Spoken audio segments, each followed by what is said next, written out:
Halo, kenalin aku Fauzan. Di sini aku ingin ngejelasin sebuah benda di tanganku ini. Jadi ini adalah sebuah puzzle warna-warni berbentuk kubus yang bikin orang-orang ketagihan sekaligus frustasi kadang. Namanya itu adalah Rubik. Jadi Rubik ini diciptakan pada tahun 1924 oleh Ernst Rubik yang merupakan seorang profesor arsitektur dan pematung asal Hungaria. Jadi nama awal Rubik ini adalah Magic Cube atau dalam bahasa Hungarianya itu adalah Voskoka.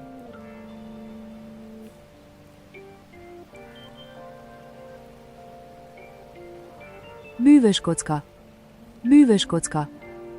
Nah, pada awalnya mainan ini atau kubus ini diciptakan untuk menunjukkan kepada mahasiswanya bagaimana sih objek tiga dimensi itu bergerak dan berputar.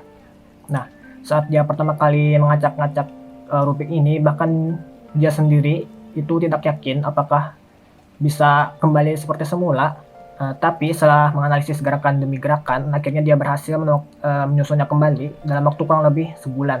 Inilah yang membuatnya sadar bahwa kubus ini bukanlah sekedar alat visual, tapi teka-teki yang luar biasa dan menarik.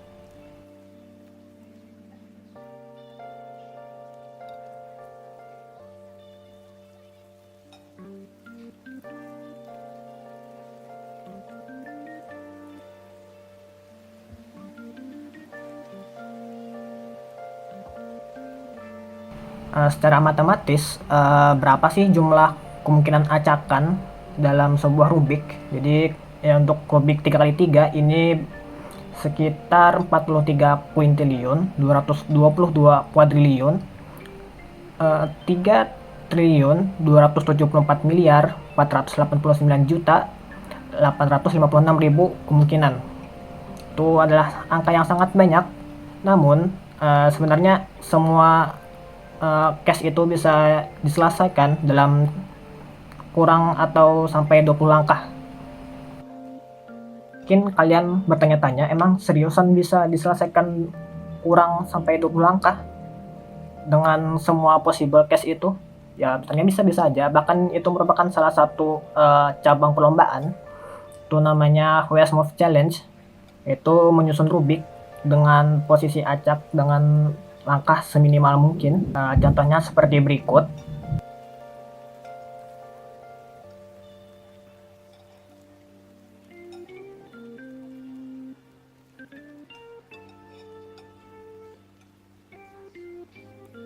Bahkan untuk rekor sekarang itu sekitar 16 langkah.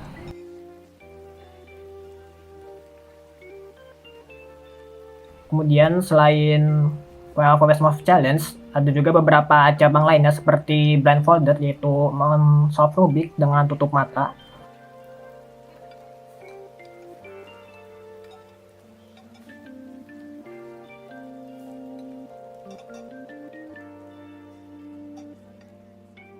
Kemudian one hand, yaitu solve Rubik dengan satu tangan.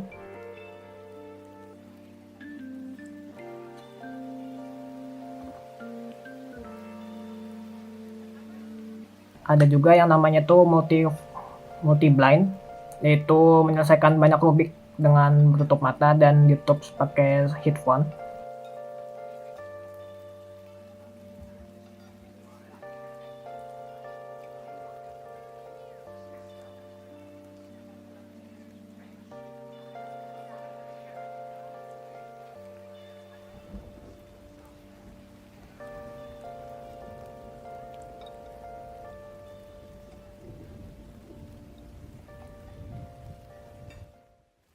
Nah, kalau dari segi variasi bentuk, Rubik ini ada bermacam-macam.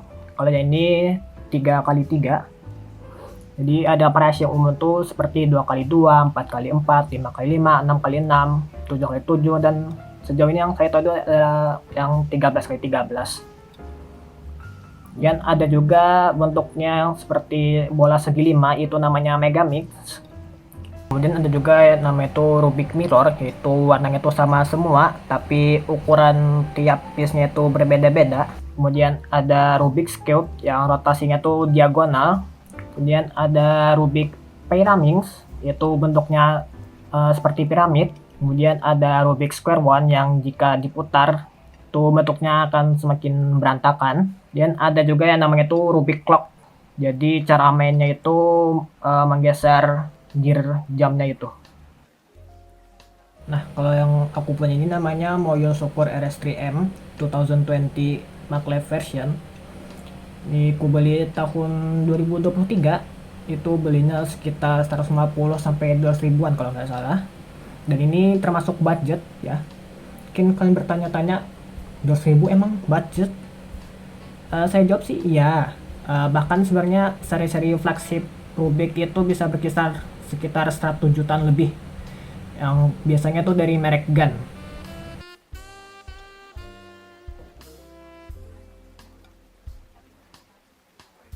Jadi Rubik-Rubik yang bagus itu memang diproduksi dari Cina. Biasanya itu dari nama produsen itu Gun, kemudian Moyo yang ini Rubik saya, sama Ci. Jadi seperti yang kalian dengar tadi, ini adalah versi maglev atau magnetic levitation. Jadi letak maglevnya itu ada di centernya atau bagian tengah Rubik. Jadi ini maglevnya. Jadi sini ada gaya tolak menolak. Jadi maglev ini adalah salah satu terobosan teknologi terbaru dalam Rubik. Jadi teknologi ini digunakan untuk menggantikan fungsi pegas atau spring yang biasanya itu ada di dalam bagian Rubik. Kalau ditanya emang ngaruh banget, ya, dengan maglev ini putaran Rubik jadi lebih halus, lebih senyap, dan hampir bebas gesekan logam. Bahkan gesekan rendah ini bikin Rubik maglev terasa lebih ringan dan cepat waktu dipakai oleh speedcuber. Beda dengan jenis pegas, karena bersentuhan langsung akan ada rasa gaya gesek.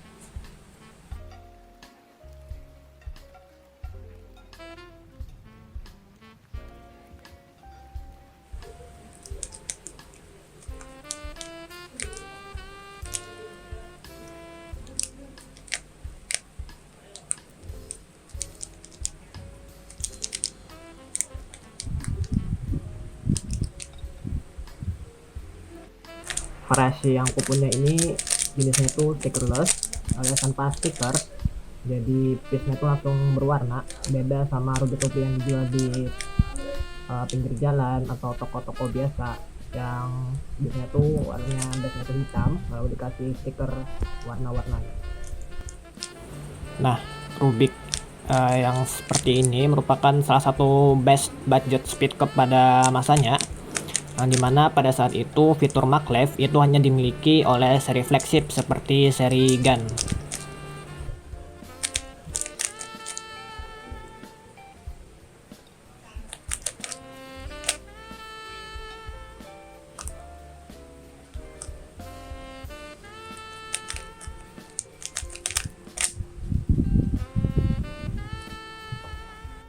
Selain maglev, untuk mengganti fungsi pegas, Rubik ini juga terdapat magnet di setiap edge dan cornernya. Magnet ini berguna agar Rubik tidak overshoot dan diputar. Karena kebetulan dulu aku punya Rubik yang magnetik juga, jadinya magnet di Rubik sebelumnya aku pasang di Rubik yang baru ini. Jadinya double magnetik. Kalau ditanya seberapa kuat magnetnya, kalau nggak salah itu sekitar N35 sampai N50.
untuk standar Rubik yang bisa dipakai untuk kompetisi dengan fitur-fitur yang ditawarkan, Rubik ini sangatlah worth it untuk kelas budget.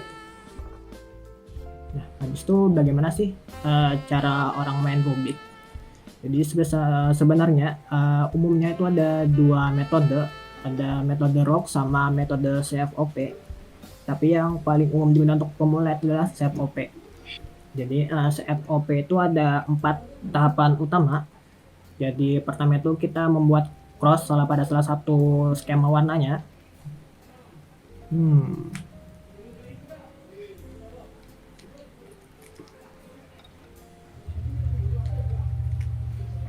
Ya, jadi ini sudah membentuk cross pada warna putih.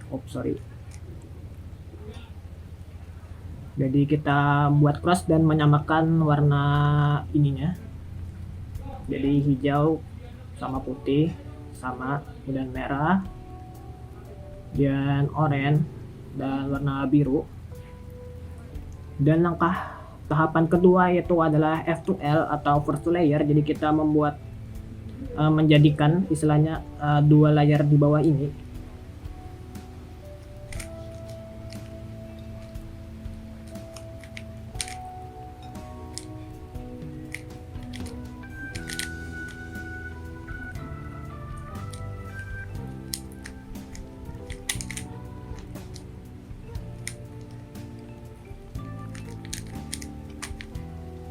Ya, seperti yang bisa dilihat, jadi 2 layer di bawah sudah tersolve. Dan langkah ketiga yaitu adalah OLL atau orientation last layer. Jadi di sini ada layer paling atas. Di target warna itu ada warna kuning. Kita ngikutin warna edge centernya. Jadi tahapan OLL ini adalah membuat skema warna ini jadi sama, yaitu jadi warna kuning.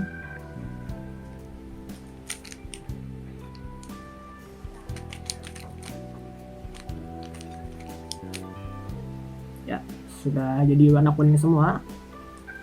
Kemudian langkah terakhir yaitu PLL atau permutation last layer. Jadi kita tinggal menyusun bagian sini, bagian dari yang atasnya warna kuning. Oke, kalau ini